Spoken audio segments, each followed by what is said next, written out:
Kalian tahu nggak? Di Sumatera Selatan ya, khususnya di kota Palembang, saat ini tengah berlangsung program vaksinasi DBD ya, di mana targetnya adalah ribuan anak-anak SD yang tersebar di sekitar 40 sekolah ya. Dan kalian tahu nggak? Setiap anak yang mau divaksin mendapat uang 350.000 ya.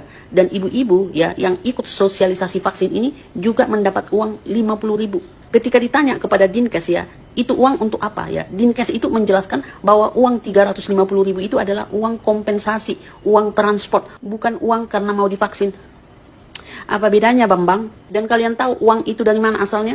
Dari perusahaan farmasi yang membuat vaksin tersebut. Jadi, program vaksinasi ini merupakan kerjasama antara pemerintah, kampus seperti Universitas Sriwijaya, dengan perusahaan pembuat vaksin tersebut. Jadi, ini bukan program uji coba ilegal, kata mereka ya. Tapi, kok ada kalimat akan ada pemantauan sampai beberapa tahun ke depan. Kalau vaksinmu sudah aman ya, kalau vaksinmu dijamin aman, sudah teruji secara klinis, kenapa harus kau pantau lagi sampai beberapa tahun ke depan? Udah gila ya kalian ya. Sampai kampus juga ikut bekerja sama untuk mencucuk anak-anak. Ini yang disasar itu anak-anak loh, anak-anak SD.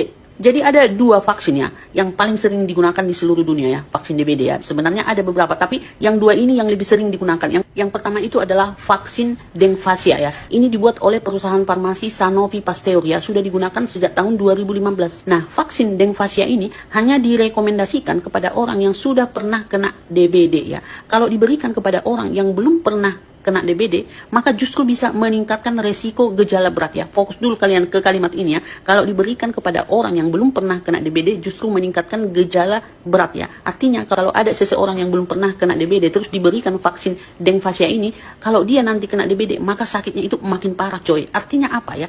Kalau ada vaksin seperti ini yang justru meningkatkan resiko gejala lebih berat, artinya tidak tertutup kemungkinan ada vaksin lain yang juga seperti itu ya kan.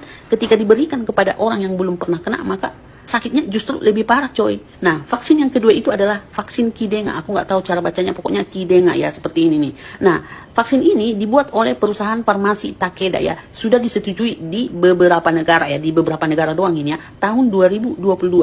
Nah, vaksin Qdenga ini katanya bisa diberikan kepada orang yang belum pernah kena DBD ya. Dan inilah vaksin yang diberikan kepada anak-anak SD di kota Palembang saat ini. Dan perusahaan Takeda inilah yang memberi uang ya, 350.000 kepada setiap anak yang sudah divaksin. Pertanyaannya ya, perusahaan farmasi Takeda ini tentunya sudah mengeluarkan uang banyak, waktu banyak ya, energi yang banyak untuk membuat vaksin tersebut. Lah, tujuannya kan untuk mencari keuntungan ya. Mereka membuat vaksin itu ya bertahun-tahun, kemudian menjualnya tujuannya kan untuk mendapat keuntungan. Lah, kenapa mereka mau kasih duit 350.000 kepada anak-anak yang mau divaksin? Coba menurut kalian kenapa?